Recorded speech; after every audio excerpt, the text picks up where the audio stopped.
Hello and welcome to the Subwave. I'm Sebastian D. Temple, And I'm Brittany D. Temple.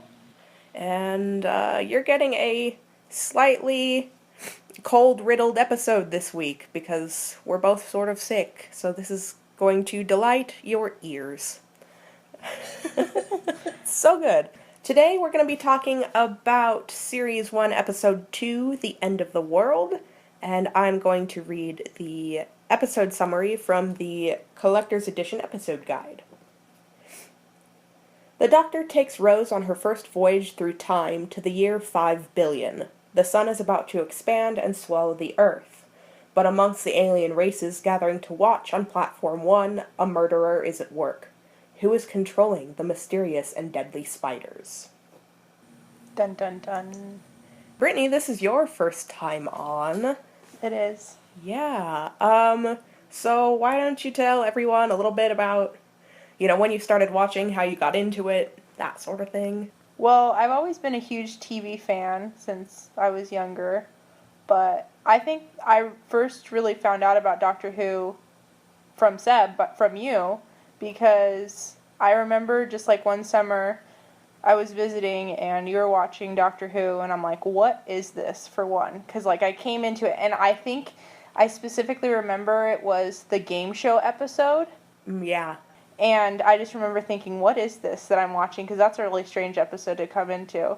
But it wasn't probably until, like I'd say probably 6 or 7 years ago that I really actually started watching it. And it was one of those things where like I didn't have anything to watch. And I'm like, okay, let's just watch something. And then it just snowballed and snowballed and snowballed. So yeah, which I feel like that happens with most Doctor Who fans. Yeah. Just snowball out of control. Yeah, and it's strange to think about because your dad, my uncle, grew up watching it too. Yeah. I know. So. Yeah, it's definitely generation to generation. Yeah. The generation after us. Doctor Who will live on in time and space. Oh my gosh! Whoa, you did a thing. Yeah. But yeah, it sort of seems like I just sort of dragged everyone into this. So yeah, how dare you? You're welcome. Yeah, and then yeah, you did. But I like I said, I've always liked television. I mean, who doesn't like television? But I've always loved television, and this is up there with like my favorite television shows of all time. That's how good it is to me, and I've seen a lot of television shows. So yeah, absolutely. So the end of the world, eh? Yeah, just jumping right on in with I guess it's not really apocalypse because there are no humans on the planet. Truth. Even though it sort of is, like the planet ends up just not existing anymore. Yeah. But I guess, what did you just think of the episode in general? I mean, I really liked this episode. I actually, and like, I don't want anyone to kill me for saying this, but I liked it better than the pilot episode. Mm-hmm. I don't know. It's always just an episode that's really stuck out to me, I think. Not only, like, because obviously the world is ending, but also, like, Cassandra shows up, and I really liked her character. But it definitely made me like Rose more, I think, in this episode than the pilot episode. I've always had, like, a touchy feeling towards Rose. Like, sometimes I like her and sometimes I don't. Mm-hmm. But this episode I really did like her, and yeah. So, I mean, I liked the episode. It's definitely one of my favorites for the first series, if not the whole show. Yeah, it's definitely good to sort of hop more into it. Yeah. To see what the show's, like, actually about, and, Yeah. Tiny spacey stuff. Yeah, actually start getting some backstory as to what had happened, and with the Doctor and Gallifrey and everything, and, like, actually start developing the season-long plot. Because, we get our first mention of Bad Wolf in this episode. When did that come up? I didn't even hear that. Yeah, so the Mox of Balhoun is talking to the Face of Bo. And, yeah, they're talking about the Bad Wolf scenario. Oh. Interesting. This episode has a lot of music, like, going on in it. It does, and it's not just stuff that's been composed, specifically for the show. Obviously, we get Tainted Love and Toxic, the traditional Earth ballad. Yep, as one would think in traditional Earth ballads. Right? Like, I'm for it. If Toxic can just live on as a traditional Earth ballad, like, until the heat death of the universe, that's fine. Yeah, especially because there's a lot of other worse songs that could be in that. But also, when Cassandra makes the Burn Baby Burn reference, too. Yeah. I was like, oh, they're really playing the music up, so. Yeah. I thought it was very interesting how they did that, because it's not something you were expecting. No. And I definitely think that, like, all the song selections in this episode have a lot of foreshadowing. Like, almost about Rose and her relationship to the doctor. But yeah. Well, and then, Tainted Love starts playing, and the first line is, "Sometimes I feel I've got to run away, I've got to get away from while she's, like, freaking out about how alien the aliens are. Yeah. And then leaves the room. Mm-hmm. So, for sure. There's definitely that, and then, Toxic. Which is just still one of my favorite gags, and it makes me laugh every time I think about it. Yeah, it is funny. It's just funny how they lead up to it. They're like, you think that it's something, like some major song, like, I don't know. I don't even know what would be the world. It would be Toxic. That's what it would be. Like, yeah. We've decided it here. The Doctor Who universe has decided that Toxic will be our anthem, the world's anthem going forward forever. Yep. You're just going thinking it's going to be like Whitney Houston or something. Yeah. No, Britney Spears. Britney Spears all the way. That's funny. This is also it's the first episode with the psychic paper introduction. Mm-hmm. Which I love. Yeah. And I love how that was introduced. It was just like this quick little, oh yeah, by the way. Yeah, this is nothing. But really it's a lot. Yeah. Yeah. I guess, we're talking about first introductions of things. If we want to just hop right on into the music real quick, it's the first time Rose's theme shows up in the entire series. Yep. So it shows up after Rose and the Doctor have that big fight, and the Doctor talks about having a degree in jiggery-pokery. Mm-hmm. Jiggery-pokery. Yeah, and Rose failed hullabaloo. And so the Doctor fiddles with her phone, and she's able to call Earth and talk to Jackie, her mom, and sort of reconnect with humanity while they were still alive. Yeah.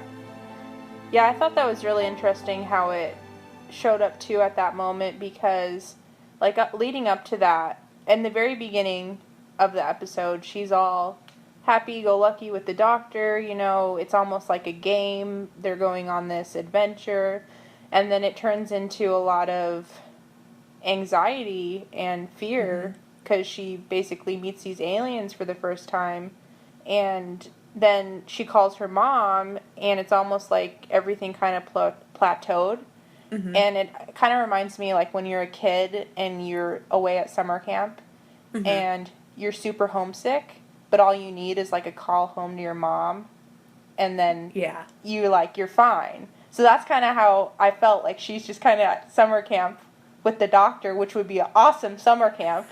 But but she's homesick, because she needs that touch of humanity. She's the only human that's left, in this time. So I just thought that was really interesting, that's when her song, or the music played, that's when her theme plays, is basically when, she's calling home, when she's getting that touch of humanity back, Yeah, and I feel like that's maybe the only nice thing the Doctor has done for someone in a while. Yeah, and it's such a small thing, too. Yeah, and it's just so small, and so maybe it's also sort of a reassurance from Rose to the Doctor that it's gonna be okay. Yeah. That he can not be this dark, brooding, sad man all the time. Yeah. Yeah. Well, it definitely emphasizes, like, family, for sure. Yeah. And that's not something that he's really used to at all. He's used to being on his own. So, yeah. Yeah, and that's, reinforced at the end of the episode. Because Rose's theme shows up at the end after the doctor lets Cassandra, like, explode and die, essentially. Rose's theme plays again as they're back on Earth, and the doctor finally tells Rose about the Time War, and all the Time Lords being dead, and he's the last one. And I think he says, I'm left travelling on my own because there's no one else. Who's me? Yeah. And then they eat chips. And then they eat chips. Yeah. Yeah. Another thing in this whole episode, like a common theme that I found, is that there's a lot to do with identity. So not just Rose's identity, but the doctor's identity. Like even Jabe, I think that's her name. The tree lady. Jabe. That's what I call her. The tree lady. But Jabe, has even that little identifier thing. And a big part of her story arc or storyline in this episode is finding who the doctor is. You know? And I feel like, going back to Rose, a lot of why she goes with the doctor is to find out who she is to find out what her identity is. And so I just thought that was an interesting theme for the whole episode. Yeah, and even Jabe looking him up in the metal machine, her little identifier thing, echoes back to Rose just, like, Googling him in the first episode, trying to figure out who he is. And in fact, the music in those two scenes are the same. So it's sort of this quest to figure out who this strange man is. Is it almost as if they're asking Doctor Who? Yeah. It is. Some humor right there for you guys. Jokes. Brittany's got them. Yeah. I thought it was, I mean, I don't know. I'll just jump around Go to for whatever. it. Yeah. Yeah, but I thought it was really interesting, too, how, so after Tainted Love plays, Rose goes, like, looking out the window, and she meets the blue lady. Yeah, Ruffalo. Ruffalo, that's her name. I have written down a fellow, because I couldn't hear what she said. Ruffalo. And the music then is, like, very anxious and, symbolizes how frightened Rose is. And then once she finds out that there's still plumbers in the future, that's kind of when, like, the music lightens up. And, she's found like, something normal. Exactly. Yeah, everything is normalized. Well, not everything, but it's more normalized than it was when she saw all these aliens walking around. I thought that was really interesting. Yeah, and then by the end of that scene, she starts panicking again. Yeah, and she's asking some really good questions, like, why did I just jumped in this blue thing with this guy I don't even know, and, she actually starts asking some legit questions about what she's doing. Yeah. Yeah, and then I like, she has the conversation with the twig that Jabe gives them, and it's like, my name is Rose. That's like a plant. Yeah. We could be related. Like, I thought that was such a funny. But again, she's trying to find that humanity and trying to find some kind of tie back to, what she knows as normal. Yeah. So.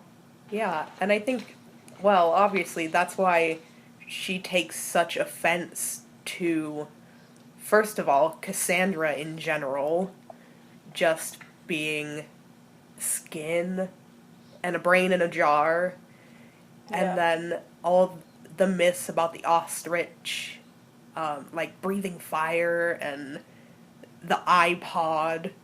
Yeah, that was funny. That was a good one. It's just a jukebox, and they've taken all these things that Rose knows so well, but, either so much time has passed, or Cassandra's trying to show off, that none of the information is really intact, which also, aids in her running off and getting in this big fight. It's like a billion-year game of telephone. Billions of years games of telephone. Yeah. You know? It's just interesting, like, to think that one day people could think such different things about how the world, really is. Yeah. Which it could be right now. We could be thinking things that aren't really what happened millions of years ago. Yeah, we probably are. Right? Yeah. Yeah. So, just Doctor Who mind boggles you. Yeah. Also, can we comment about how Rose has an old Nokia phone? Yes. Yeah. That's pretty funny. I mean, if you're gonna take a phone into space, that's true. Make it that one, because it's not gonna break on you. Yeah. And it's pink, so it's fashionable. Yeah. And... like, indestructible, fashionable, you can play Snake. Yeah. Oh, yeah, that's true. I just thought that was funny. Yeah. Also, let's just stop for a second and talk about something very serious. Why would you ever have an option to turn off a sun filter? That is a good question. Right? Like, I asked myself that the whole entire episode when the steward or whatever dies in the very beginning. Yeah. And they're like, sun filter malfunctioning, whatever. I'm like, why? Like, why even have the option to turn it off? Don't you always need it? Like, is there even... Right? Is there even a reason? Drama? Yeah. For the episode? Yeah. Yeah. The plot points? Yeah. I'm just trying to think realistically, if I was on an alien spaceship and I made it, I would not give an option to turn off the sun filter. Yeah, no, I'm trying to think. I don't know, maybe there's a universe where... Or not a universe. Maybe there's a planet where, like, the sun is opposite of ours. And if you turn the sun filter on, it's gonna burn you. I don't know. Alright, I'll take it. Yeah. That's a good idea. Just throwing it out there. Alright. Boom, it's canon now. Yeah, all right. We'll go with it. We'll go with that. Can we also talk about... there's a piece called Cassandra's Waltz, which shows up while the shuttles are landing and while Rose is having the one-on-one conversation with her. Can we just talk about the irony that it's a waltz? Waltz. And Cassandra has no legs. Not saying that people with no legs can't waltz, but Cassandra's like a mounted art print at this point. Well, also because they probably think waltz is something totally different than what it really is. That's true. I don't know if I want to know what they think it is now, or, in 5 billion years. Yep. Yeah, that is very ironic. Yeah, I just thought that was funny. That is funny. It's interesting that so they go through the whole introductions of all of the people on the ship, the repeating meme, and then blah, blah, blah, blah. And then there's music playing throughout that whole introduction, but then when Cassandra is introduced, everything stops. Yeah. And it's like silent, I thought that was really interesting. Yeah, and then even a little bit earlier than that, when the adherence of the repeated meme shows up, the music gets a little darker. It was scary. Yeah, it gets a little spooky. Yeah. And then it, brightens up again, and then Cassandra comes in and is like, she's not a human. Yeah. It's like, something's off here. Maybe at one point she was a human, but it's not now. Yeah. Well, and it's interesting, too, when you think about, what Rose and some of the other companions do for the Doctor. They're basically giving him that touch of humanity. They're bringing him back to humanity. Mm-hmm. But to think about that this is how people view humans is even more interesting as Cassandra. That's how they view humans. So it kind of puts things into perspective for Rose, because she's kind of realizing that the Doctor and his experiences are so much different than what she really realized. Yeah. And again, she's there to get him back into the touch of humanity for what it really is, not necessarily what is portrayed at that point, Yeah.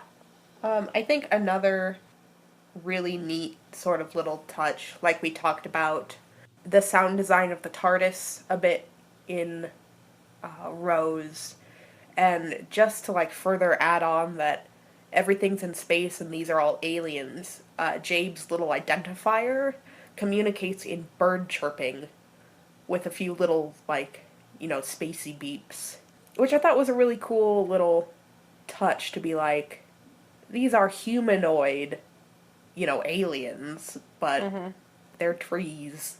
Yeah, they're tree people. That is interesting. I didn't even realize that. Yeah. Yeah, it happens a few times whenever she pulls it out. I like the tree people. Me too. I'm sort of sad that we haven't run into them again. Yeah, I am too. Because I feel like that would be a fascinating species to explore. Oh yeah, I agree. I'd like to know if they have real trees on their planet. Yeah. Or if are they the trees? Yeah. Or is it like a two-tiered, some of the trees are sentient, some of them aren't. Like, how does that work? I don't know. I want to find out, though. I know, me too. All right, let's do it. Right? We will create the story of the tree people. Yes, dear Chris Chibnall. Please.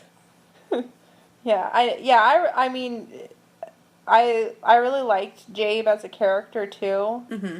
And I was very sad about her demise. Yeah, I remember the first time I watched this, I absolutely cried. Yeah. That's maybe not saying much coming from me, because I cry at everything. But yeah, it was like, she's making this sacrifice. Not just, to save the Doctor, but to save everyone else on board the platform. Yeah. And it was this really vast, emotional moment. For sure. And the interesting thing about that whole scene at the end, near the end with Jabe sacrificing herself, is that the Doctor's theme is playing through that whole sequence. So, sort of going back to, the first episode of the series, we're learning more about, who he is and what he drives people to do, and sort of the abilities he has. Because I know you had brought up, just as a general point about the Doctor's theme, that's sort of ethereal and otherworldly. And so the fact that these fans are spinning, who knows how quickly, and he's able to just pause for a second and step right through them, just sort of reinforces that he's an alien. No human could do that. Yeah. And especially because we get the first mention that he is a Time Lord. Yeah. Before that. I picked up on that too. Yeah. Yeah. Yeah, when his theme starts playing, it's almost like a superhero. Mm-hmm. And his, their music starts, it's like, we're gonna save the day, or that's how I thought. And then, kind of staying with that theme, when he does the whole walk through the blade, I'm like, oh my gosh, these are his superpowers. This is him. He's a Time Lord, Yeah. And so it was just, it's definitely now, and it's interesting too, because when I've watched the series probably, the first series probably about 3 times through, and it wasn't until, I sat at one of the panels at Comic-Con and you talked about the music that now I'm picking up on it, So I watched the episode, and I was watching this episode, and right when the Doctor's theme started playing, I'm like, that's the Doctor's theme! And it's just so interesting how something that's in the background, once someone tells you about it, it comes up. You see it more, you recognize it more. And that's kind of film, I feel like, as a whole, is there's like a lot of background stuff that gets laid on each other, and it isn't until someone points it out that you really recognize it. So, yeah. that was just a side note for you to know that you're doing your job very well. I would think that in the 4 years of doing that lecture, I'd, taught someone something. That was listening a little bit of it. Yeah. One thing about Rose's theme that, like, I picked up on is, I don't know a lot about music, so correct me if I'm wrong, but is there piano in her theme? Yes, there is. Okay, yes, I knew it. I knew one thing. So I definitely picked up on the piano, and something that I really, like, felt it portrayed a lot was, like, kind of like an innocence, like, it's not, like, childish, it's, like, innocence. That's the only way I can describe it. Yeah, like, the orchestration's very sparse, it's very straightforward, but it's not, like, coming at you. Yeah, and I felt like that's kind of, it portrays her character as well. Not necessarily that she's innocent, but that it almost shows kind of like her heart, Yeah. Like, she's in this for an innocent purpose. It's not, like, does that make sense? Am I making sense? Yeah, she doesn't have any ulterior motives. Yes, thank you. That is what I was looking for to say. Well, even that becomes, we'll talk about it in a few weeks, becomes sort of a point of contention in Father's Day. Did she really have another reason for coming with the doctor? That sort of thing. But yeah, as far as we know right now, her intentions are very pure, and, as we find out, always were. But yeah, absolutely. Also, one of my favorite parts of the whole episode was when they're giving the presents, and the doctor gives air from his lungs. Yeah. Like, that's the best thing ever. I'm going to use that when I go to parties and stuff, and I'm supposed to bring a present, and I forget, and I'm just going to be like, I give you the gift of air from my lungs. Right? Like, yeah, I also love how it sort of ended up as flirting with Jabe, because they're plants. Yeah.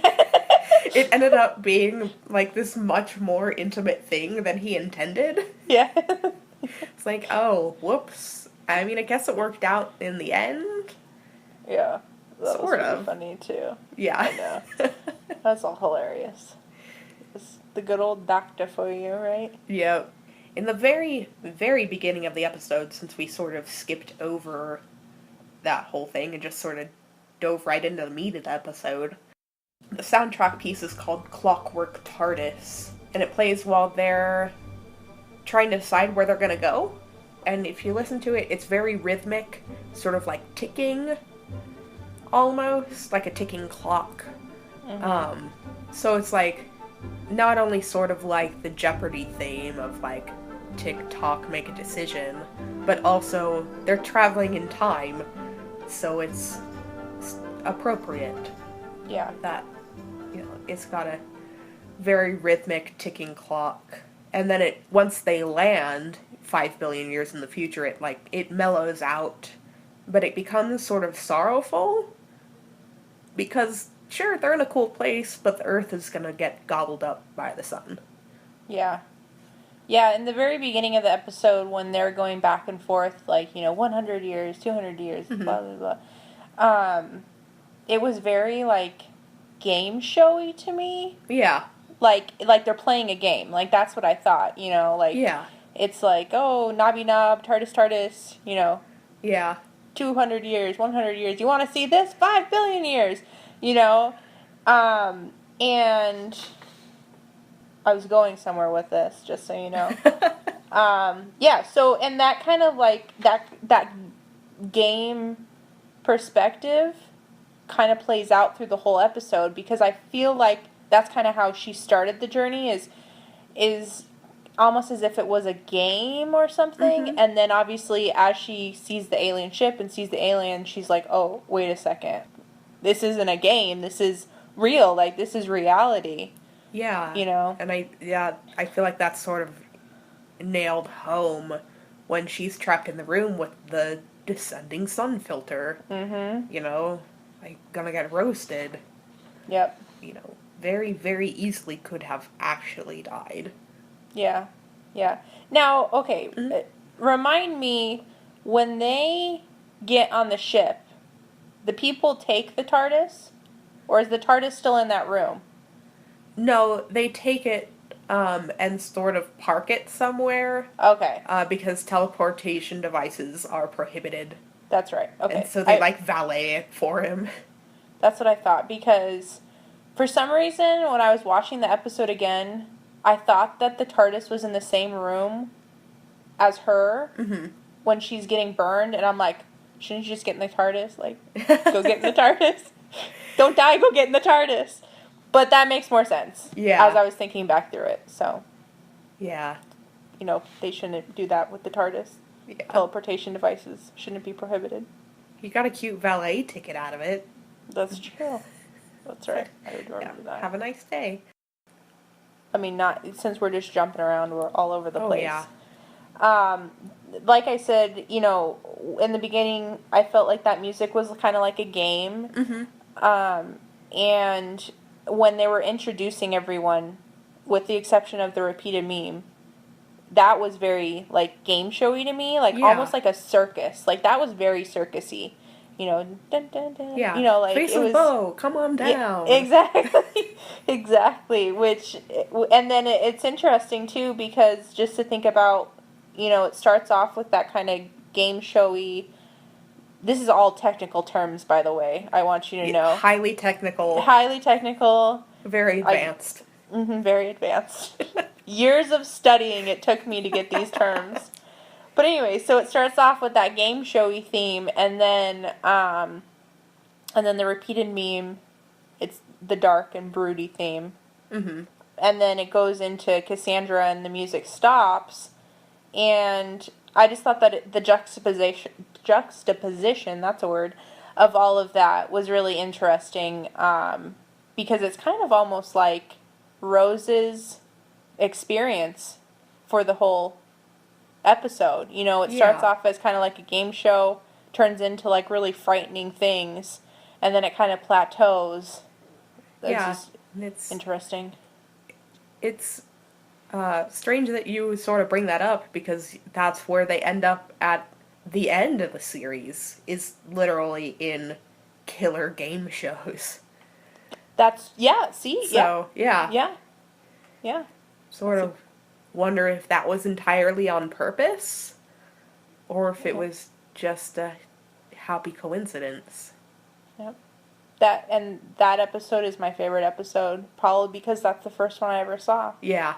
That is literally not, you know, you'll hear about this in the future, people that are listening, but the game show episode is like, it's probably my favorite episode of the whole entire. Yeah, they're very good. Yeah, good stuff. Very good. But in this episode, there's, I think, a huge power shift between Rose and the Doctor. Because that fight they have, where he won't tell her where he's from and everything that happened, I think that's the first time anyone's really stood up to him since the Time War, and he's really encountered resistance from anyone, and he sort of realizes he can't go around just doing whatever he wants anymore. And the fact that it's, you know, Rose, who's 19 and a human, who's the one that's like, just tell me where you're from. I don't get why it's such a big deal, even though it is a big deal. It's a very big deal. You know, someone that could seem so small from his perspective, you know, finally stood up to him and was like, no, you can't do this. Yeah. I think not only is it a massive turning point for Rose in taking charge of the situation and trying to answer all these questions she asked earlier in that conversation with Ruffalo, but also for him realizing that it's over. He doesn't have to be the war doctor anymore. Yeah. Yeah, and I definitely think that that's something that's so appealing about Rose as a companion, is she's got the tude, you know? Mm-hmm. And that's kind of what he needs. He needs someone to kind of, shove it to him sometimes and put him in his place, because up until this point, he's kind of been almighty in a way, Mm-hmm. you Absolutely. know? And so, again, it's kind of her bringing him back down, Mm-hmm. back down to whatever Earth or, whatever metaphorical back down is, Yeah. And then it's interesting, too, because I feel like he doesn't really get that a lot until Donna comes in. Yeah, no, absolutely, yeah. Yeah. But then going back to Rose, I was thinking about that, too. I'm like, she's 19, she's got this tude. I'm like, where does she get this from? And then I'm like, oh, wait, Jackie. It's Jackie. Like, Yeah, absolutely. Yeah, I'm like, oh wait, let's think about who her mother is, and it all makes sense, know? Because it was funny because I was watching the episode, and I was like, how old is Rose in this episode, like, when it started, and I went and looked, I'm like, 19 years old, like, I can't imagine being 19 years old and going 5 billion, years in the future, and Yeah. I'm like, you think that in the episode she's freaking out kind of over nothing, but then I'm like, no, I would be so much worse, like, if that was me, Yeah, it'd just So. be straight up panic attacks. Yeah, exactly. And then I'd be like, toxic? What, this is the song? Like, Right.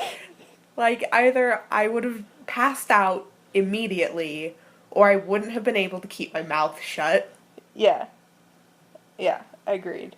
So at the whole end of the episode, after they've landed back on Earth and they're standing in the middle of the sidewalk, having the conversation, Rose's theme is playing.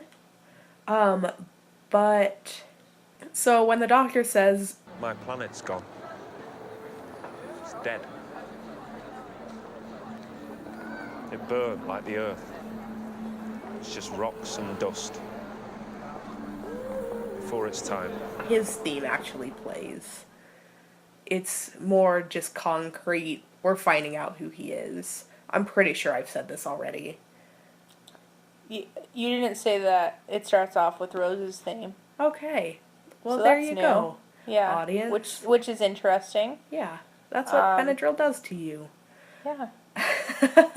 You half remember. I half remember everything I've said in this episode. I'm gonna be editing this and be like, wow, that was the thing that happened. Alrighty, that's gonna do it for us this week. Our next episode, where we will be discussing The Unquiet Dead, will be up on August 24th. So, again, 2 weeks from now. In the meantime, you can follow us on Twitter at Subwave Podcast, on Facebook at facebook.com/Subwave Podcast, or our website, which is subwavepodcast.com. And if you feel like rating and reviewing us in iTunes, or I guess that's how it works in Google Play too. I don't know. I just use iTunes. But if you want to do that in all the places that you could, it would help us out. If you like us, that would be rad of you. So we will see you in 2 weeks. Goodbye. Bye.